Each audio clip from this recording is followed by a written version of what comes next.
Na mtazamaji, tuangazie taarifa za biashara ambapo sekta ya utalii inapania kubadilisha mtazamo wake wa huduma kutoka safari za mbuga za wanyama wa pori na fuo kwa lengo la kurudufisha mapato yake hadi shilingi trilioni 1 katika muda wa miaka 2 ijayo. Naibu Profesa Kithure Kindiki ambaye ni naibu wa rais, Profesa Kithure Kindiki amesema sekta ya utalii ina uwezo wa kubuni maelfu ya nafasi za ajira iwapo Kenya itajiweka kwenye nafasi ya kuwa kitovu cha kimataifa cha utalii.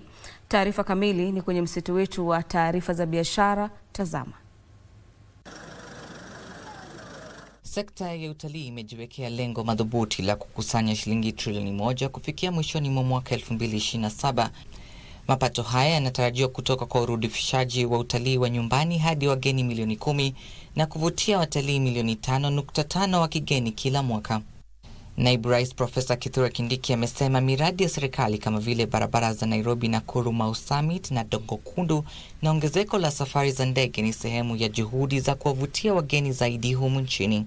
The tourism sector must become a critical interlocutor in the transport, logistics, trade and investments, land and environment, MSMEs, labor and social protection sectors, driving the policy focus towards synergized outcomes.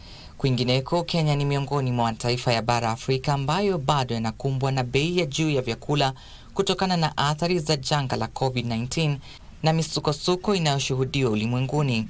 Mkurugenzi wa utafiti katika kampuni ya utafiti ya masuala ya kiuchumi barani Afrika, Abi Kedira, amesema bei ya vyakula msingi bado haijashuka hadi viwango vilivyokuwepo kabla ya janga hilo la COVID-19 na vita kati ya Urusi na Ukraine. The staple food prices have increased. When the international prices have come down, the prices for staples as well as cash crops or tradables hasn't come down as much. Na wakulima wa viwango vya chini watanufaika na ufadhili wa kima cha shilingi milioni 332 kutoka shirika la maendeleo na ushirikiano la Uswizi ambao unalenga kuainisha kawi ya miale ya jua na uzalishaji bidhaa za kilimo. Not really providing just energy, but the productive use of it, right? So which means increasing productivity, creating jobs and livelihood for smallholder farmers.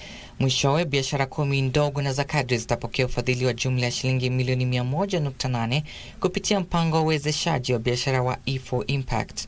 Biashara hizo zilichaguliwa baada ya mafunzo ya kina ya miezi 12 ambapo wajasiriamali 32 walipokea ujuzi kuhusu mbinu za kupanua biashara zao. Critical areas for sure that are cross-cutting to the ventures are around ability to raise more capital, because if we dedicated a bit of funding to go into incubation, so here they just need a bit of funding to have that proof of concept.